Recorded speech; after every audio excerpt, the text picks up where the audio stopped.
Good evening, friends and neighbors. Welcome to Living Local. I'm Stephen Walker. Tonight we're going to talk with Nick Bernhardt from the Boys and Girls Club of the Greater La Crosse area about a sports equipment drive they've got going on that will come to its triumphant conclusion this Saturday morning at Logan High School during a big family fun day. We're also going to sit down with Mary Hill. She is a La Crosse resident that utilizes the Wafer food pantry services.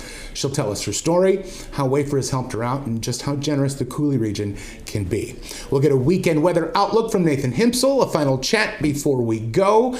But first, we'll start where we always do, and that's with the Amundsen Appliance Week that was. Homelessness affects every community everywhere, but there is a Coulee region initiative that's doing what it can to fight that problem. And recently, they announced a pretty momentous milestone. Pathways Home in La Crosse County announced that they have housed 200 people since the initiative began last year. La Crosse County Homeless Response System Manager Jim Dries said while he's pleased with the progress, there's still work to be done. Everyone we help is important in terms of doing this, but I think we're just trying to show progress. The system is working. Agencies are collaborating. We have an aligned response. And so just trying to communicate to our community where we are at in the process, which is we're making good progress. We still have a lot of people to help. La Crosse has seen a rash of projects aimed at finding housing for the unsheltered recently. City of La Crosse Homeless Services Coordinator Brian Sampson says the key to all of this positive work is collaboration. I think our entire community is starting to see good results, and I think it's important to acknowledge that the city and the county are just one part of that, really working with community agencies and partners as well. We really want to stress that it's a community plan to address homelessness, and it takes all hands on deck to make it happen. But I think, there's still a lot of work that needs to be done, but we're in a better spot right now than we were 1 year ago. All of this positive momentum is pushing the La Crosse area to its goal of functional zero homelessness by 2028. We still have a tremendous need for low barrier housing for folks coming from being homeless on there. And especially as we get to the winter season, there's just a big push to house and shelter as many people as we can in our community. There's still a lot of people who are in shelters or who are outside in our community. So we're on track and on target, but still a lot of hard work. And so we're just going to be clawing for every housing option that we can, and trying to continue to use the partnerships that we've established as models going forward. We know they work. We just need more of them in our community in the coming years and months. Pathways Home also launched the Specialized Housing Plan, which officials say sets a clear target and provides a roadmap for raising the funds to get to Pathway Home's goal. Two rural school districts in Clark County are exploring consolidation. The two districts in question are trying to find ways to continue providing services for their students while also addressing budgetary issues. Greenwood and Loyal school districts already have a close and collaborative relationship. Both districts are experiencing similar challenges with staff retainment, declining enrollment, and finances. The two districts already provide sports co-ops, shared classes, and bus services. Officials report that neither district is in debt and have similar mill rates. Given those facts, administrations with both districts say consolidation seems like the right fit. Because there's not a lot of districts that have done this recently, I think it raises concern for people because of the unknown. But I truly do believe that we have a good district in Greenwood and a good district in Loyal. And putting two good districts together really gives us an opportunity to be better. A joint board of the two districts approved a binding question for the November 2026 election ballot. If the measure passes, the two districts would set July of 2028 as a consolidation date. If you're a driver, have you ever considered going without driving for an entire week? Or have you thought about the difficulties people who can't drive face on a daily basis? Well, that's the thought behind a group of advocates in the Coulee region who are asking you to put down your car keys for a week and see how difficult it can be without the ability to drive. If we want to be an inclusive community, that means including people who don't have access to a car. If you're an employer and you're looking for employees, you want to make sure they can get to your work site when you have your work available. Liz Fryseth and Shannon Colum have low vision and often use public transportation to navigate the area. They are both hoping this week without driving will remind others of the struggles they face every day. I would love for others to step in my shoes for a week and see the disparities in and pitfalls that still exist within our community, whether that's utilizing a taxi service, whether that's utilizing the bus transit. You know, it's not equitable and accessible for all. My independence has been my own 2 feet and public transportation. Being able to get from point A to point B is very empowering. I mean, you got to get from one place to the other. So Week Without Driving shows that there's more ways to do that than just driving. Ashley Parkhurst has cerebral palsy, and she says that a week without driving is important. She believes that people can learn from needing to rely on something that isn't always reliable. If I don't have any access to public transportation, I'm pretty much stuck in my house unless it's within walking distance, because there is no other vehicle that can haul my wheelchair. My wheelchair is my legs. A week without driving is currently underway, and advocates encourage everyone to take part, if only for a part of the week. There's a brand new building on the campus of Western Technical that is bringing learning opportunities for students and businesses alike. The Wanik Learning Center opened its doors on August 19th. The new center is replacing the former Business Education Center with a newly renovated modern hub for robotics, manufacturing, and automation education. According to the Associate Dean of Integrated Technology, Mark Moulton, the state-of-the-art technology is revealing new opportunities and benefits every day. The amount of technology in here is exciting. They're really excited to work with it and to move through the new technology, new curriculum that we have developed. And it's a really state-of-the-art situation that we've built, and a really state-of-the-art building that they can now work within. According to K-12 Pathways liaison Austin Lee, the building has had more than 400 young students visit in the first month alone. They have 3D printers and maybe some equipment at their school, but when it comes to the different types of advanced equipment, the higher end 3D printers that we have, some of the CNC equipment that we have, they genuinely are pretty amazed by it.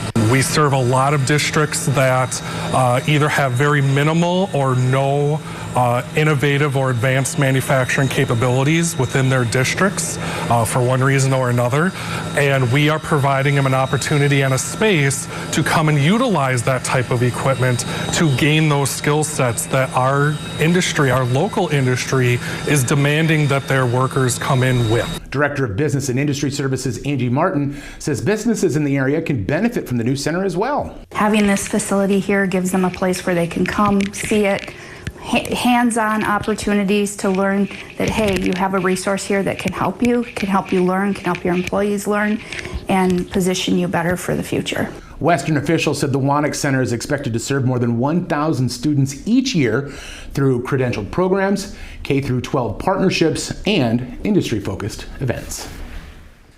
In certain circles, the name Seymour Cray holds legendary status. For the uninitiated, Mr. Cray was the founder of Cray Research, and he was a pioneer in the supercomputer engineering and architectural world. Former Cray employees gathered to celebrate the Chippewa Falls native on what would have been this impressive man's 100th birthday. Basically, the guy was a genius, and he was involved in everything. It wasn't just design of the computer. That's not a rare take for the people who knew Seymour Cray. The Chippewa Falls-born supercomputer engineer and architect pioneered his company, Cray Research, in the 70s. And at that time, they were building some of the fastest computers in the world. A wonderful experience that can never be duplicated again. It was just great. Cray was a team of people, a small team of people. Cray was an extremely good place to work as an engineer. So we developed a lot of innovative technology. We had an architecture for the system that was second to none in that time frame. Cray passed away after a car accident in 1996 at the age of 71. Last weekend, former Cray employees gathered to celebrate his hard work and dedication to the craft that is still being used today. Fastest computer in the world, still building the fastest computers in the world right here in Chippewa Falls. The biggest eye-opener, if you look at Cray machines, they take up a whole room. Here it is.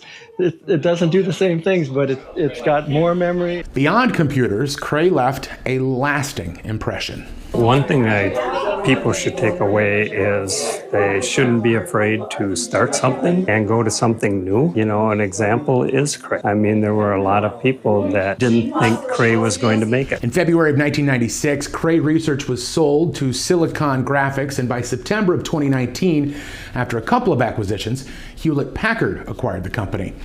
The Cray supercomputers are currently being used by the U.S. National Oceanic and Atmospheric Administration, as well as the U.S. National Nuclear Security Administration. That has been a check on the week that was. I'm Stephen Walker. When we come back, we're going to hear from Nick Bernhardt from the Boys and Girls Club of the Greater La Crosse area. Stick around. This is Living Local. Welcome back to Living Local. I'm Stephen Walker, joined by Nick Bernhardt, Senior Director of Athletics at the Boys and Girls Club of Greater La Crosse area. Big event coming up this weekend. Tell me about Play It Forward.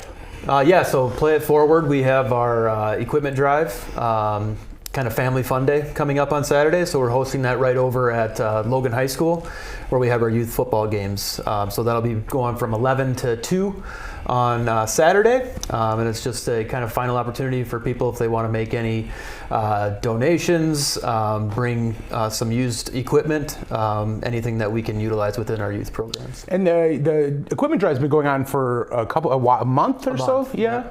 And there's still, I mean, you have until tomorrow, I guess, but there's donation bins across the county, the city, right? Yes. So yeah, they do have some donation bins. I know for sure they have them at the festival locations, but I believe they are picking them up after tomorrow. Okay. So again, this is Saturday. What time is the event? The time is from 11 to 2. So Saturday, October the 4th, from 11 to 2. Where's the location? We're right over at the Logan High School football fields. This is year 2 of Play It Forward, right? Yes. How big was this last year? Last year it was pretty big. We got quite a bit of stuff that came in. We had a lot of extra support that also came in from the community in terms of monetary donations as well. Sure. So we were able to kind of outfit our programs with the safest equipment. And this year we're anticipating it to be larger. So we got, I know we got some food truck. We have some games for kids that are going to be going on, some face painting, bubble station. So it should be a fun day. How important or how big of an impact did the drive last year make to the year round? Made a huge impact. So I know that we were able to allocate some funds across 5 of our programs.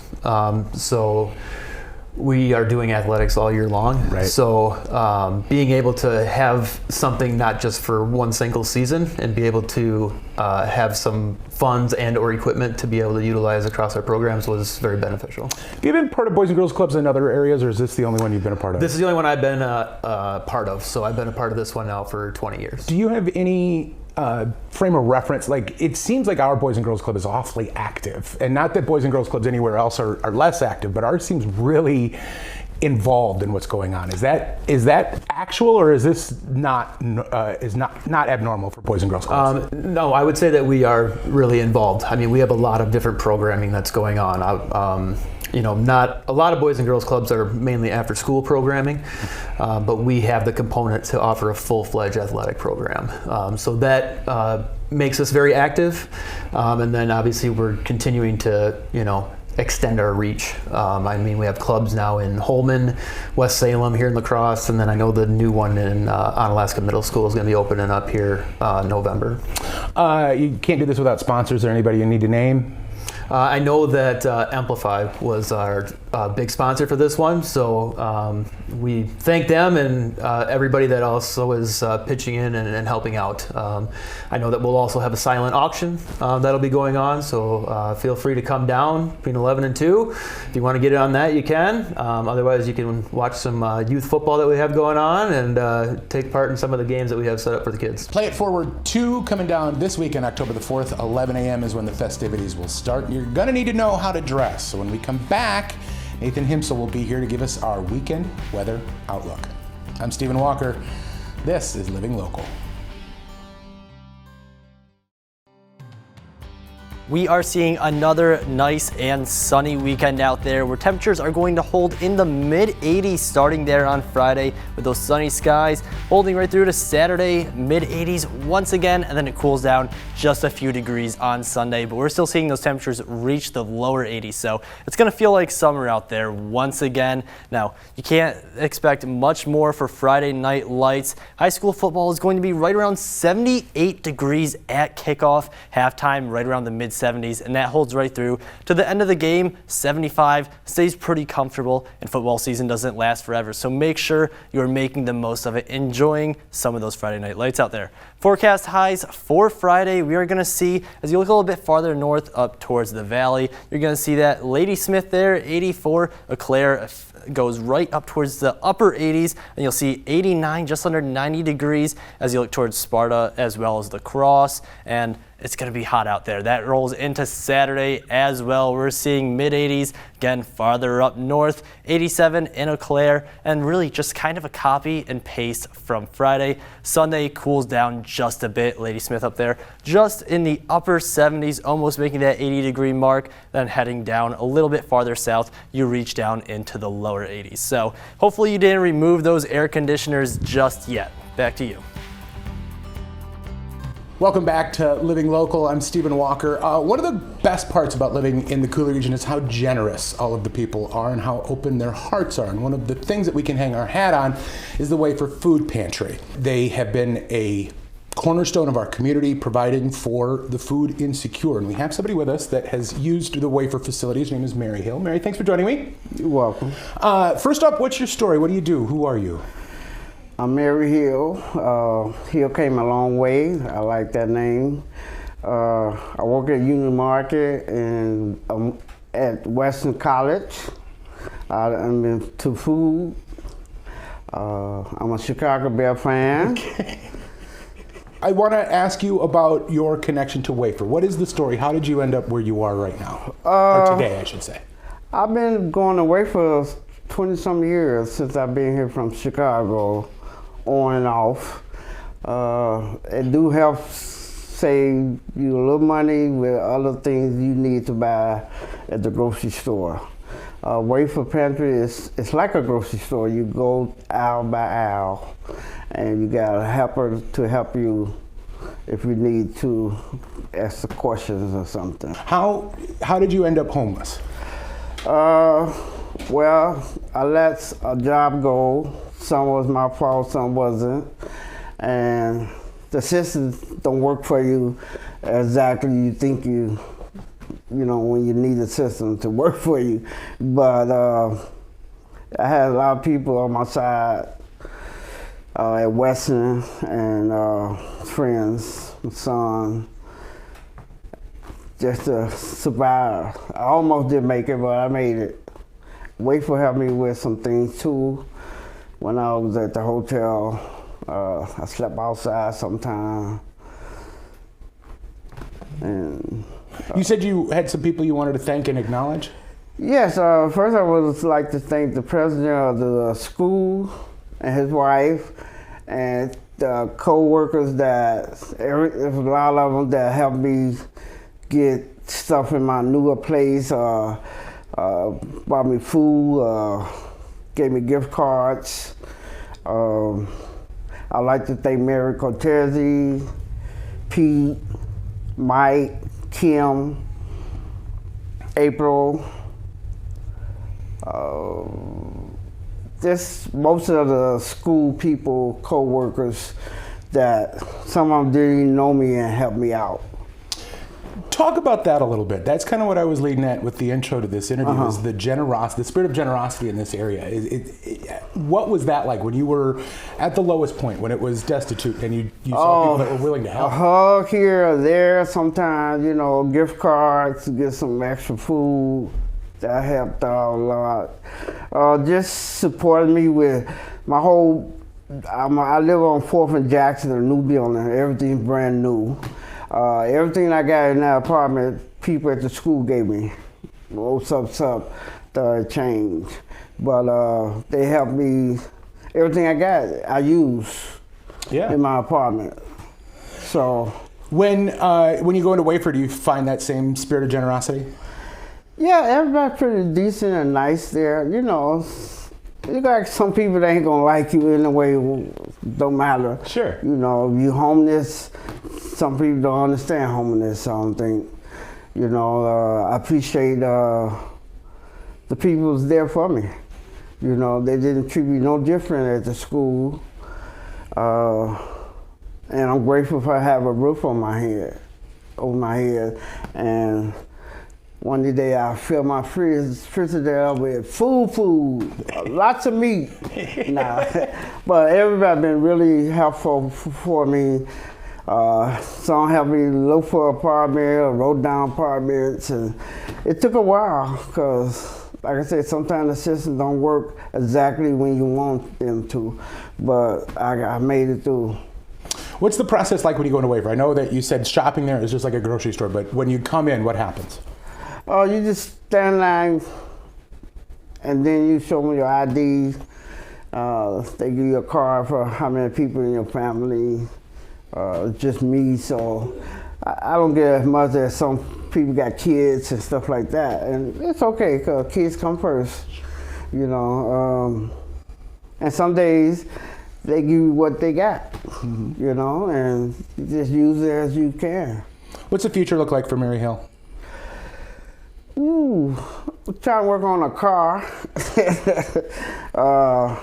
retiring, maybe 65 or something like that. I'm 61 now. I never thought I'd be homeless at 60, but it happened. You want to help out Wafer, find out more about their services, you can find them at waferlacrosse.org. Mary, thank you so much. Thank you, Steve. When we come back, we'll wrap up. This is Living Local. I'm Stephen Walker.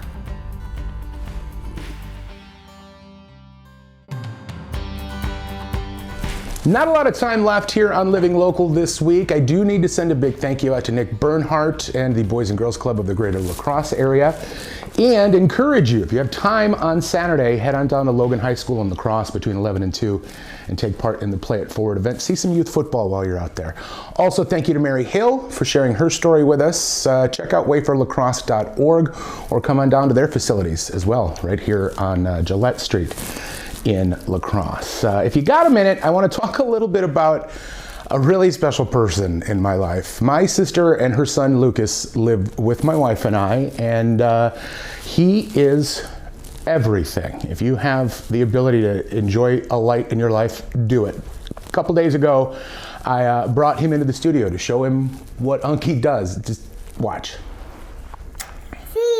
Welcome to Living Local with Stephen Walker and Lucas Edward Cordis. Unky, nephew. Unky on the TV. Unky on the TV. Say hi, Lucas. Hi, Lucas. Thanks for allowing me a little bit of that self-indulgence. I hope you enjoyed it as much as I did. Next week, we're going to talk to LCT about the big show they've got coming up. They may just lend us a tenner. And of course, we'll have the Edmonton Appliance Week that was. More to come on Living Local. I'm Stephen Walker. See you next week, friends.